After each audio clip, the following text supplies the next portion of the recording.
Bonjour à tous. On se retrouve cette semaine pour un petit zapping qui n'était pas forcément prévu, mais qui vient se substituer à l'épisode de la semaine dernière, qui était programmé la semaine dernière sur le Rich Media, que nous n'avons pas pu assumer. Le mois de juin est très chargé pour tout le monde et tout ça a été un peu compliqué. Donc, on s'est dit que ça faisait longtemps qu'on ne s'était pas parlé, et l'actualité étant assez intéressante, on a programmé un petit zapping de la formation de fin juin, avant de se retrouver la semaine prochaine pour l'épisode 23, enfin le Rich Media Information.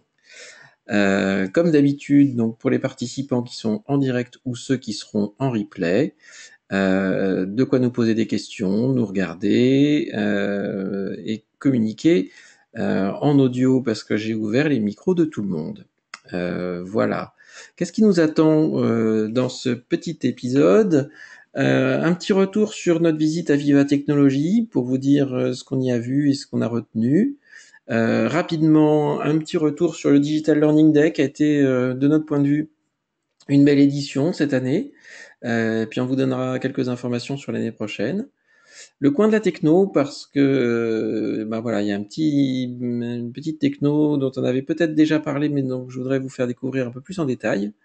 Et puis le produit du mois, parce que ça c'est quelque chose qu'on avait évoqué l'année dernière, et la version 2 de ce produit m'a vraiment bien plu. Donc je voulais vous partager ça avec vous. Et puis un petit peu de lecture, parce que ça va être bientôt l'été, et il va falloir emporter des choses à lire sur la plage, si vous y allez. Voilà pour le programme.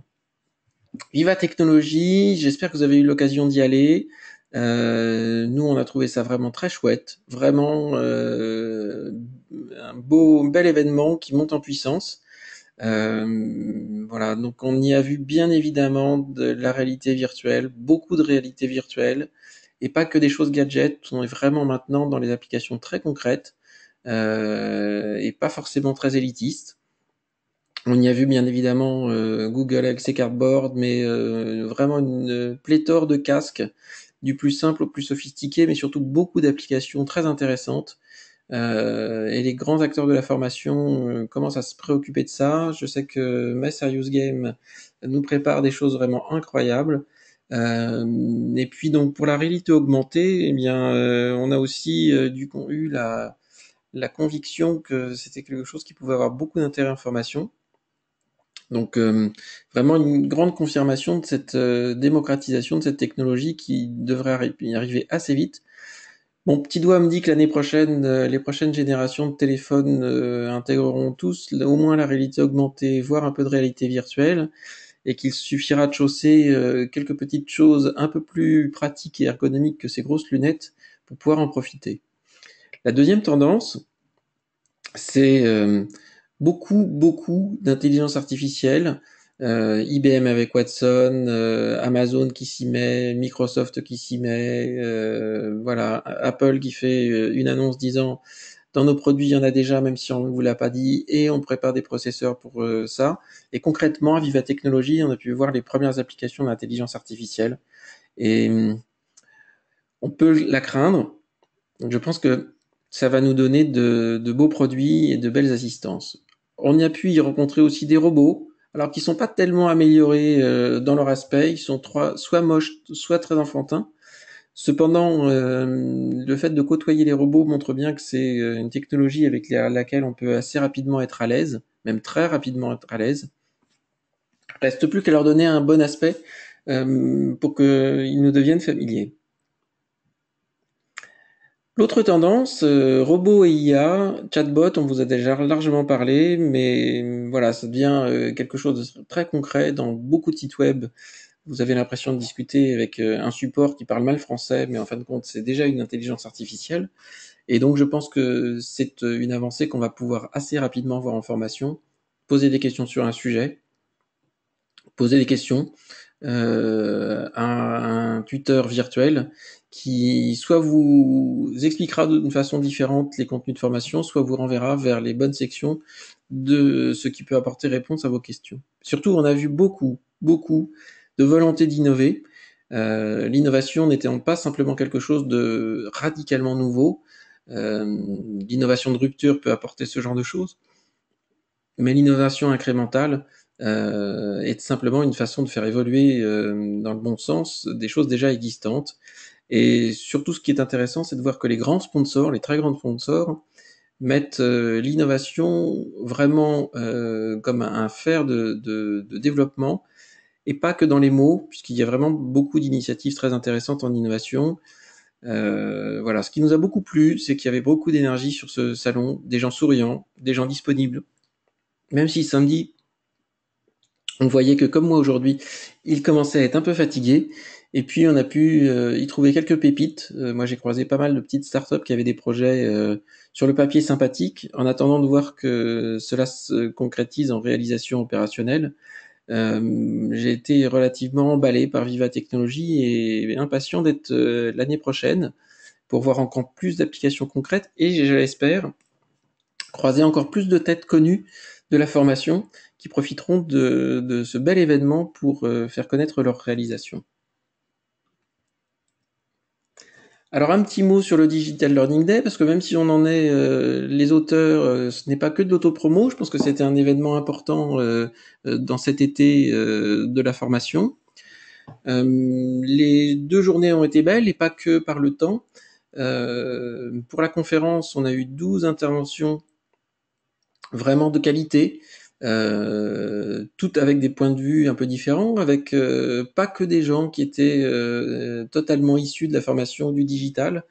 Je pense par exemple à David Bochniak qui nous a rappelé que quelquefois on s'envole un peu haut dans notre perception du digital déjà acquis et de ce qu'il faudrait avancer, avec un point de vue très opérationnel, d'un point de vue du client, de ses attentes et de sa perception du digital, qui quelquefois nous ramène à des choses plus simples que ce qu'on pourrait imaginer. Et puis on a eu la chance d'avoir une belle introduction par Jean-Marc Tassetto, fondateur de Corp Academy, et un brillant final de Nicolas Lozancic sur les technologies de demain, avec aussi des points de vue très intéressants comme celui de Sylvain Vacarès sur le mix des modalités pédagogiques, celui de Jean-Noël Portugal sur l'avenir des outils auteurs, qu'il appelle plutôt outils tuteurs. Voilà, je ne reciterai pas les 12 interventions, mais qui ont été de grande qualité, que ça soit d'un point de vue du fond, de la forme et des convictions des intervenants. Pour les Genius, carton plein cette année encore, 16 Genius qui sont accédés non-stop du matin au soir, avec des solutions très diverses, à la fois de la techno, à la fois des formats, des contenus métiers, voilà. L'exercice du pitch est un exercice redoutable. Certains l'ont compris en le faisant, même si au final le pitch était intéressant. Être à l'aise pendant qu'on fait un pitch, à la fois être disponible, souriant, bien parler de son produit, à l'écoute, regarder les gens, c'est un exercice extrêmement difficile. Je trouve que tout le monde s'en est très bien sorti. Mais il y a eu un gagnant. Et ce prix Genius voté par l'ensemble des participants est très mérité. Il a été remis à Uptail, grand gagnant des Genius. La barre a été mise assez haute, on faisait voter de 1 à 5. Ça a été le deuxième à dépasser 4 étoiles. Les notes en général ont été très bonnes, et puis après les suivants, les 14 suivants ont été une ribambelle et difficile à se départager, mais le gagnant est Uptel. Je vous invite à aller découvrir cette solution qui est jeune, mais qui est très prometteuse et déjà opérationnelle. Alors aujourd'hui, un petit coin de la techno, Voxygène, on en a déjà évoqué, mais vous allez me dire encore d'AWA de synthèse. Oui, mais cette-ci, elle n'apporte pas un gain très qualitatif dans la qualité de la voix et de la synthèse. Elle apporte de la richesse. Elle est très multilingue, il y a une centaine de voix. Mais surtout, elle apporte des timbres qu'on n'avait pas l'habitude d'avoir dans les voix. Elle apporte des voix d'enfants. Elle apporte des voix qui sont spécialisées dans certaines thématiques, dans certains domaines, capables de prononcer sans faute des mots qui ne sont pas habituels. Et il y a aussi des voix fun. Alors, je vous en ai sélectionné quelques-unes et je vais vous faire écouter ça. J'espère que le son va bien passer, j'en suis sûr. Et je vous invite à aller tester Oxygène parce que à la fois, oui, il y a un outil qui permet de créer des séquences de voix. Il y a un outil que vous pouvez intégrer aux pages web, sites web, contenus e-learning existants pour vocaliser des pages. Et puis aussi, c'est disponible en cloud à la demande pour pouvoir vocaliser des réponses, lire des messages, préparer des réponses construites à partir d'une construction de phrases, etc. Voilà, c'est très intéressant, une offre riche qui n'apporte rien en termes de techno à ce qui est existant, mais avec des caractères de voix que je vais vous faire écouter tout de suite et vous allez voir, c'est assez sympa.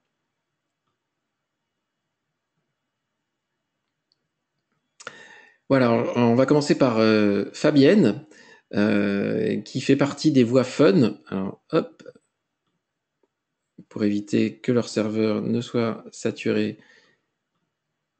je ne suis pas un robot, et on va écouter Fabienne.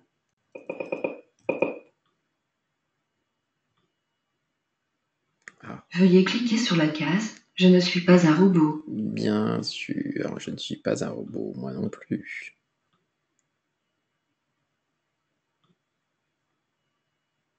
Ah. Bonjour, je suis Fabienne et je suis ravie d'être avec vous aujourd'hui. Oui, Fabienne. Voilà cette première voix que je trouve assez rigolote. Alors, pas utilisée pour tout un module e-learning, mais quelquefois on voudrait mettre un peu d'humour et c'est une bonne idée et ça peut être un bon exemple. Alors, on va essayer celle-ci qui est encore plus radicale.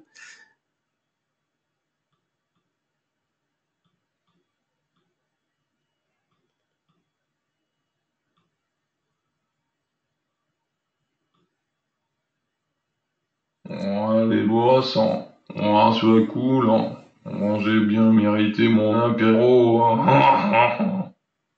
Voilà, ça sera tout à l'heure l'apéro.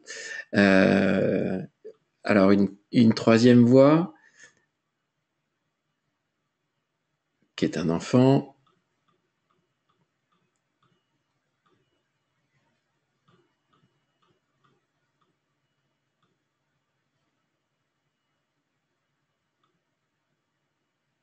Bonjour, je suis Emma. Je trouve chouette de lire pour vous. Moi, j'aime bien Emma. Elle sait bien dire le suis et elle sait très bien dire chouette. Donc voilà, j'aime bien cette petite voix d'enfant et elle est pas trop infantile. Elle est assez sympa. Allez, alors une petite dernière pour la route. On va écouter Mélodie.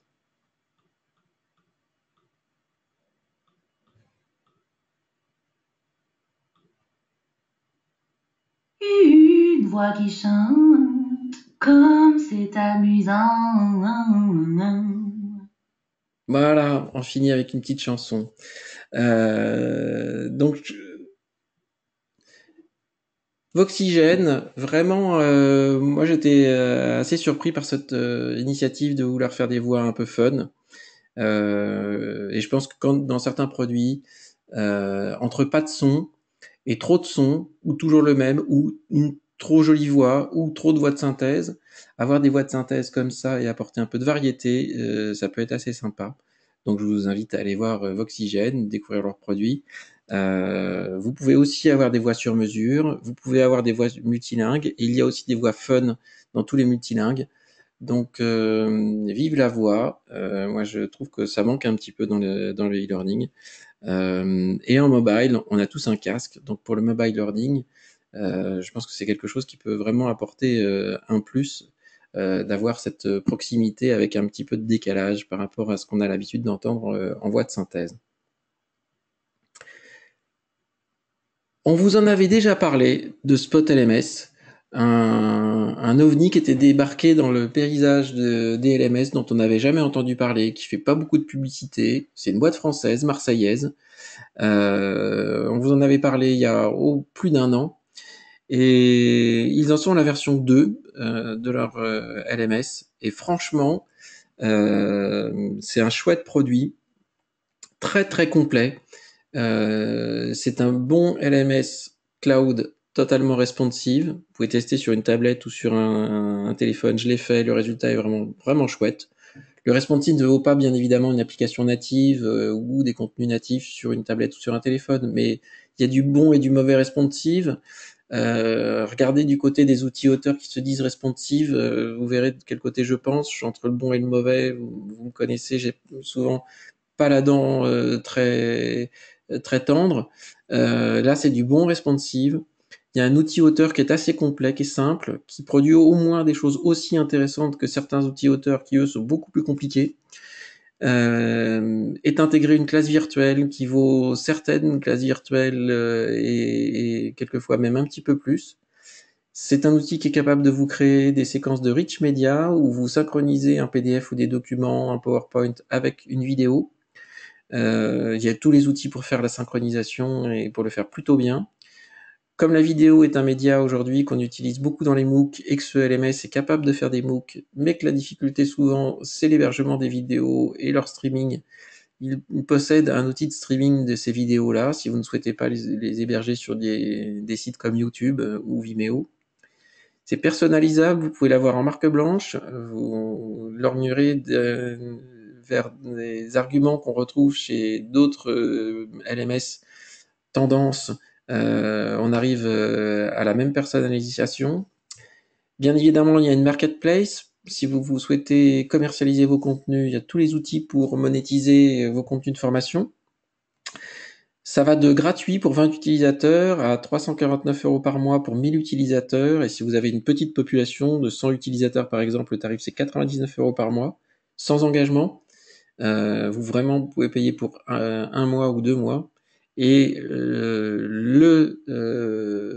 le produit que je trouve vraiment très top, on pourrait l'appeler Top LMS plutôt que Spot LMS, c'est qu'il y a une boîte autonome qui peut servir de LMS avec les contenus téléchargés dedans.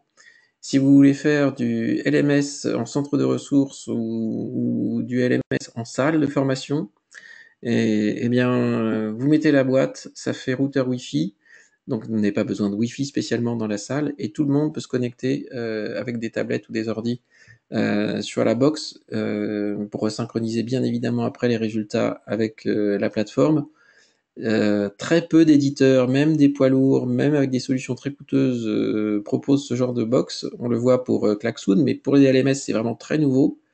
Donc je vous invite à aller voir Spot LMS parce que franchement, pour une solution qui est gratuite, bénéficier d'autant de fonctionnalités et surtout cette option box et ce prix défiant toute concurrence, on serait presque tenté de faire un petit peu de promo pour cet outil-là, histoire de secouer un peu certains éditeurs qui misent tout sur un back-office protubérant et un peu lourd. Je vous parle pas des tableaux de bord, des reporting, etc., qui sont vraiment bien faits, simples, lisibles. Voilà, je vous invite à aller faire un petit tour du côté de ce produit parce que même si vous avez par exemple un projet e-learning à déployer et que vous avez une petite population sur un projet court et qu'il n'y a pas un enjeu fort, que ça soit dans votre LMS corporate, ça vaut le coup de tester cet outil pour challenger votre fournisseur actuel. Alors on a dit que pour l'été, il y avait besoin de se cultiver et faire un petit peu de lecture. On va arriver à ce moment-là. Jusqu'à présent, vous sélectionnez plutôt des livres. Et puis la dernière fois, on avait déjà fait une remarque et que j'insiste, je la refais à nouveau. Autant pendant une longue période, on a été très déçus des livres blancs, on les lisait à peu près tous et on vous en proposait assez peu parce que c'était principalement des livres blancs avec une plaquette marketing commercial déguisée avec un titre accrocheur, de quoi donner une mauvaise image des livres blancs. Et Dieu sait que pourtant de notre côté, on a essayé de faire des livres blancs avec un peu de fond. Eh bien, la tendance s'inverse et j'en suis très content parce qu'on trouve vraiment des contenus très sympas en livre blanc maintenant. On en a sélectionné 2 pour ce mois de juin. Digimind, la veille fait partie des choses qui sont importantes quand on est ambassadeur du digital learning pour ne pas avoir l'impression d'être has-been ou d'être passé à côté de la nouveauté, même si on essaye de vous les faire découvrir, mais nous aussi, de temps en temps, on ne repère pas tout. Donc là, il y a un très bon livre blanc qui vous donne vraiment un panorama, une méthodologie, un plan de travail, des étapes et toutes les astuces, les bons conseils pour faire de la veille simple, efficace, constructive. Je vous invite à télécharger ce livre blanc chez Digimind. Il est très intéressant quand vous devez animer une activité de veille. Et vous verrez que ça dépasse largement avoir un compte Feedly ou quelques mots-clés sur Google Alerts. Puis la deuxième chose, ça avait fait l'objet d'un Learning Happy Hour dédié à l'UX, qui avait été animé par François Pourrier, qui nous avait éclairé sur ce domaine-là. Là, on a un vrai bel ouvrage sur l'UX, la user experience, qui n'est pas simplement un bon design et une bonne ergonomie. Encore une fois, c'est un livre blanc qui est très fouillé, qui est très détaillé, qui est pédagogique. On apprend beaucoup de choses sur l'UX. On en ressort plus intelligent. Donc je vous invite à télécharger et lire ces 2 livres blancs qui donnent un petit peu de hauteur par rapport à ce qu'on peut trouver, ce qu'on trouvait habituellement dans certains livres blancs. Et puis, le dernière publication, encore une fois, je pense qu'on en parle, même si c'est un petit peu d'autopromo, je pense que c'est un ouvrage qui va faire référence dans le digital learning. Il est enfin là. C'est 1 an de travail de notre côté, 200 pages sur le digital learning. On a essayé de faire une compilation la plus exhaustive possible avec les 500 acteurs principaux dans l'annuaire du digital learning, avec le nom, les coordonnées, l'email, le logo pour que vous puissiez les identifier facilement. C'est un gros boulot. La présence dans cet annuaire était gratuite pour tout le monde. Et vous verrez pour certaines entrées un peu plus détaillées, bien évidemment, la possibilité, en échange de quelques billets de 50, mais vraiment peu, d'avoir une présence plus riche, détaillée, pour ressortir un petit peu plus. On est en train de finaliser, donc il est tiré à 2000 exemplaires, on est en train de finaliser le listing d'expédition des chanceux qui vont le recevoir dans votre boîte aux lettres, sera expédié la semaine prochaine. Donc entre le 10 et le 15 juillet, eh ben, vous aurez ces 200 belles pages. Je vous ai pas montré l'intérieur, mais nous on en est vraiment très fiers. Il est très beau. Voilà, et je pense que vous y apprendrez des choses ou réviserez des choses que vous connaissez déjà ou apprendrez des choses qu'on a essayé de vous faire partager. Voilà, c'est un bel ouvrage, on est très content. Voilà, pour ce petit zapping additionnel, le 22 bis, par rapport au programme, mais en substitution de celui raté la semaine prochaine, et parce qu'on voulait pas terminer ce mois de juin sans échanger avec vous. Merci à ceux qui étaient là. Vous le retrouverez bien sûr sur l'app, et puis vous le recevrez aussi par email dès demain. Donc le voilà enfin, le Rich Media Information. La semaine prochaine, 4 juillet, ça sera l'avant-dernier épisode de la saison 4 des Learning Happy Hours. Merci à tous de votre participation, de votre assiduité, de votre visionnage en replay, ça nous fait plaisir. Vous êtes assez nombreux à nous regarder en replay, donc ça veut dire qu'on ne fait pas ça pour rien. Voilà, je vous souhaite une très bonne soirée, bon apéro et à bientôt.